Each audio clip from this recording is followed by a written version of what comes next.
Hey everyone, hi, welcome or welcome back to my channel.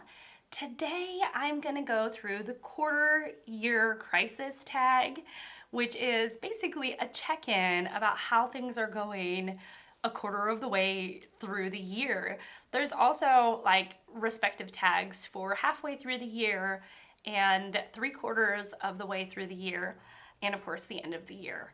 But I like this tag because it helps me kind of think about how my year has gone and maybe what direction I want it to go in. Helps me kind of think and review my year thus far. And the reason why I decided to do this style here, is because, well, I don't have my normal camera, so it's a little bit at a slight angle. Actually, it's not my camera. Actually, we're gonna get into that in the meat of the video. I wanted to do this so that you can actually see all that I have been reading in these little book tiles. So I thought it would be kind of entertaining for you to see my year as a whole so far, or pretty much, and I'll talk about that too. If you're new here, then hi, welcome. My name is Shelly, and I really love books and reading. You probably will hear some kids in the background, some dog barks and snarls. But that's just my life, and I am not really about putting on any airs. I'm all about being pretty down to earth with my video styles, and processing things with you often. So anyhow, if you are into that kind of thing, I would encourage you to subscribe, stick around, and without any further yammering on, let's go ahead and get into the meat of this video. All right, quickly, I don't know if you notice this, but I have a couple of different tripods, and I share them with my husband. The main tripod I use, it actually can do a beautiful, perfectly straight down shot. It really works on like a 90-degree angle, and this one, it's slightly different. I can't quite get a 90-degree angle, and I don't know if, anyways, I just wanted to point it out. I don't know why, because I think I'm so meticulous about always using that tripod, the 90-degree angle tripod, to get this kind of shot, that now that I'm not using it, I can see that it's off a little bit. So that's the first thing. The second thing is that I was trying to, what am I doing? What am I trying to say? Okay, so for example, I tried to include the first volume of something that I read and the last volume of something that I read when it is manga, because I have read, for example, I have read a ton of One Piece. This is the 25th volume, and and this is the 9th. So I've read 9 through 25 in the manga. And I have read 1 through 5 in Berserk, 9 through 25 in One Piece rather, 1 through 3 in Spy Family, and just 1 volume of Death Note. So just know that I didn't print out all the little tiles I did not print out all the little tiles for every manga that I've read, but it is represented, so it's like 1 through 5 for Berserk. Okay, I am actually just going to go into reading these questions. The original tag was created by Roisin Reads, who, I don't know if she's still doing videos, but the original tag was created by her, and I will leave her linked down below. So the first question is, how many books have you read so far? I think I'm at 49. I think by the end, including all of the volumes of manga, give me 1 second. By the end of March, I had read 48 books. Now that includes all volumes of manga. In terms of, let's say if I just talked about, I don't know, it's so weird because I read across the genre spectrum or the format spectrum. So it's sometimes it's hard to count. If I counted everything, it would be 48.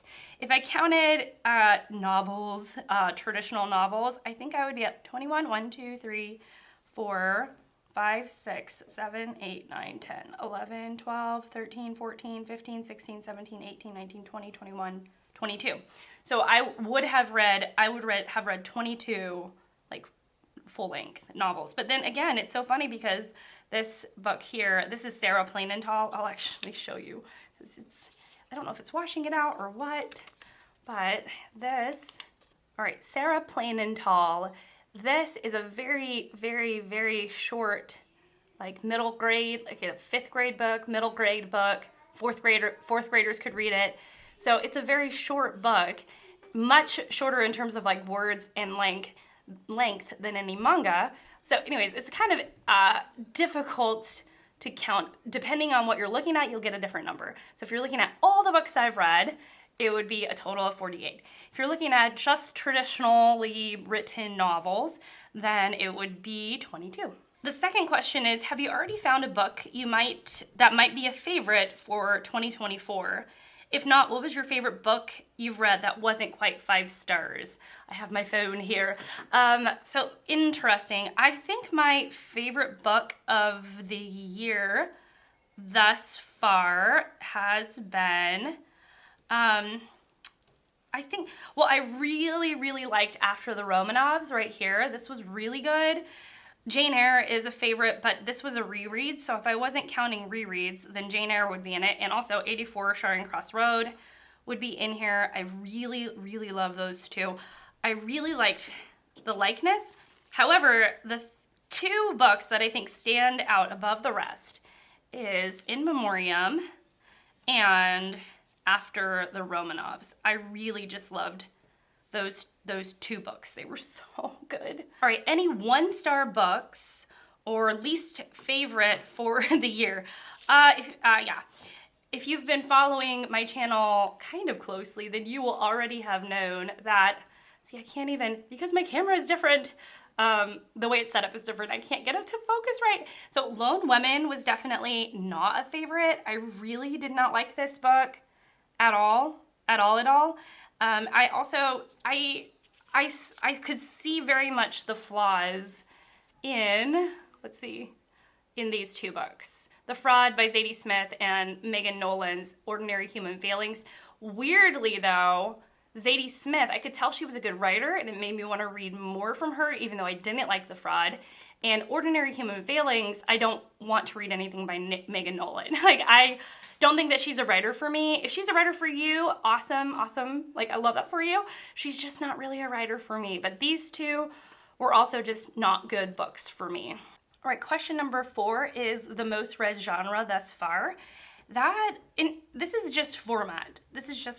And I think one would notice if one has read a lot of graphic novels, even though graphic novels can be adventure stories, memoirs, historical reads, retellings. I mean, it could span genres, but if you were reading a lot of graphic novels, that would stand out in your reading. Or if you were reading a lot of poetry books, even though poetry can be an epic poem, or it could be, a confessional poet, or it can be nonfiction. It could be a lot of different things.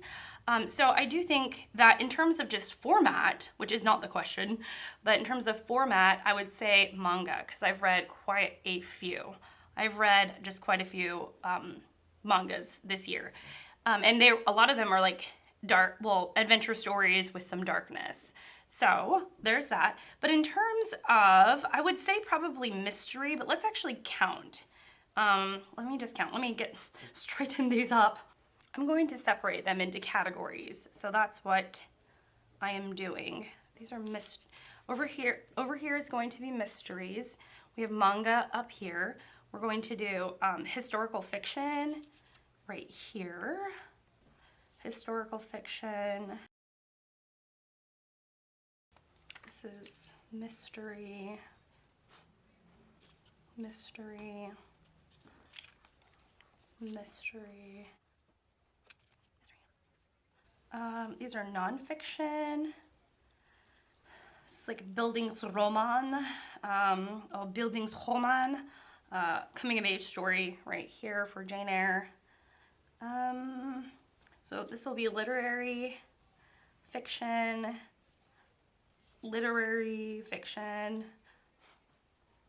I guess these would be like, you know, I don't know, maybe literary, all of these. I feel like Northwoods could also be historical fiction. I'm gonna set it in historical because it has more of a historical vibe to it because it goes through the decades. Northwoods focuses on a single plot of land through the decades, and it starts like way far back and it just like slowly incrementally moves forward.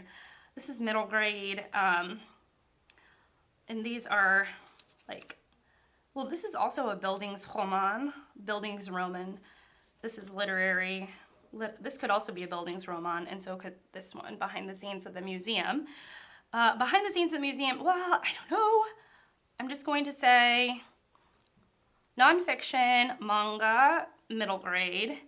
These are, so actually, wow, okay, some clarity in terms of my favorite genres. That's so interesting. But we have 6 books that are definitely mysteries, like for sure mysteries. Then I have 5 books that are historical fiction of some kind. You know, this is like horror, but also historical fiction setting. So that's clearly a genre. And then, you know, maybe I could have done this a little bit differently. But these up here, or right here, and actually I would do, these are all literary fiction, essentially, if I were to kind of broadly group these together. Wow, okay, interesting. Really kind of interesting. And actually, if you wanted to maybe separate out Bildungsroman, or the coming of age story, I don't know why I keep on saying it like that. These are all, these I think are all coming of age stories. So we have Charlotte Bronte's Jane Eyre, Sylvia Plath's The Bell Jar, Jeanette Winterson's The Passion, Factory Girls by Michelle Gallen, and Behind the Scenes at the Museum by Kate Atkinson. Those are all definitely coming of age stories. And then the ones that are kind of squarely literary fiction, you know, I don't know. What does that even mean? It's just like, it's a bit of an artsy take on a story. Which is probably a pretty mundane way to describe literary fiction, but you know, we're going with it. An artsy take on a story, and that would be Hausfrau by Jill Alexander Essbaum, At Last by Edward St. Auburn. I realized that in my wrap-up, I did not talk about the fact that I had read At Last, so sorry about that. And then I have Ordinary Human Feelings by Meg Nolan, which I read for the Women's Prize, and it wasn't my favorite. And again, it's kind of like, it's kind of a mystery, but it's a different take on a mystery. It's like kind of billed as a mystery, but to me, it really wasn't. It was really more about the people and the characters. So yeah, anyways, a book that surprised you. Ooh, I think I have two that surprised me. A peculiar combination. I was surprised, like I was so delighted by this book. It's a little bit more of like a cozy, let me focus, Shelley, and then also focus on this camera. Ashley Weaver's books, or at least this book, was like a light, cozy mystery that had like a little bit of romance. And it was or like heavy flirting, which was really actually very sweet. And so this book surprised me. I was surprised at how delighted I was by it. Similarly, Michelle Gallen's Factory Girls, I was surprised at how funny it was. And it really tied up well. Like the whole story really, it all kind of tied up very neatly at the end. And so I really appreciated that, and I really liked that. The next question is, what book has come out in 2024 that I want to read but haven't yet? And that would be the follow-up to Tana French's The Searcher, which is called The Hunter. We're following Cal Hooper, a pretty young but retired cop from Chicago who's moved to a very teeny town in Northern Ireland, and he is getting like roped in or slowly sucked in to the mystery of this small town, and it's really good. It's really, really good. All right, one goal that I am succeeding at. What one goal am I succeeding at? I am succeeding at enjoying my reading life for the most part. I have been really enjoying the variety. Every year I set out to try and not get caught up in what's new. I try not to lose my head, honestly. When it comes to prices, when it comes to everything, I'm really trying to read from my shelves this year and keep a level head about everything that's going on in the bookish world, because it can sweep you away. It really can. And you can get I can get very distracted by other reads and by what everyone else is reading, and I can just get really caught up. And I've been really trying to stay grounded this year, and I've been doing well at that. I have. And I have some techniques that I could probably share at a different time of how I'm doing that. But yeah, it's been going really well. And then what one goal do I need to focus more on? Well, I made 2 videos at the beginning of the year, 10 books I want to read, 10 classics I want to read for 2024, and 10 nonfiction books I want to read for 2024. I have read 1 nonfiction, and I have read zero of the classics. So I really need to rectify that or get with myself about TBRs, to be read lists, and yeah, I don't know. It's not great, and so I need to really kind of go back and I need to go back and rethink those lists and see do I want to revisit them? Should I make them shorter? I really need to get right with myself in terms of that. But otherwise, the last question is, shout out some booktubers you've been watching lately. I think that's the question. I'm gonna look though. New to you booktubers, bookstagrammers, booktokers that I can recommend. Ooh-wee. So I have been watching Hannah from Hello Bookworm. Her and I actually buddy read Ordinary Human Failings together because we were both, really excited about the Women's Prize. And though I didn't love the book, I loved my discussion with her. And she is a delight. She is an absolute delight. I've also been watching Nicky at the channel My Messy Bookshelf. She's brand new, or relatively brand new. She's made 12 videos, and I have just been really enjoying her content. I like her vibe. I like the way that she talks about books, and I'm always when you meet someone, you're like, one of us. I definitely feel that way about Nicky. And I have been really enjoying Graham Matthews. Now, is it because my oldest son is named Graham? Possibly. But mostly, I just love he's a little bit self-deprecating, seems very sweet, but I really love that he comes off very sincere. And I really appreciate that about his channel. So go out and follow those wonderful people, new to me or new-ish to me. And yeah, that's it. So what I'm gonna do is I'm actually going to I'll probably speed through it at the very end, and maybe I'll even be starting it now, but I'm just going to rank all of the books that I've read and glue them into my reading journal. I've been keeping a secret reading journal, which I will eventually, I'm sure, do a flip through, but just not right now, I've just been kind of figuring it out on my own. It ended up being more of a thing than I thought, because this whole time this whole year, I've been kind of gently keeping a reading journal, like one of those scrapbooky ones that are cute and stuff.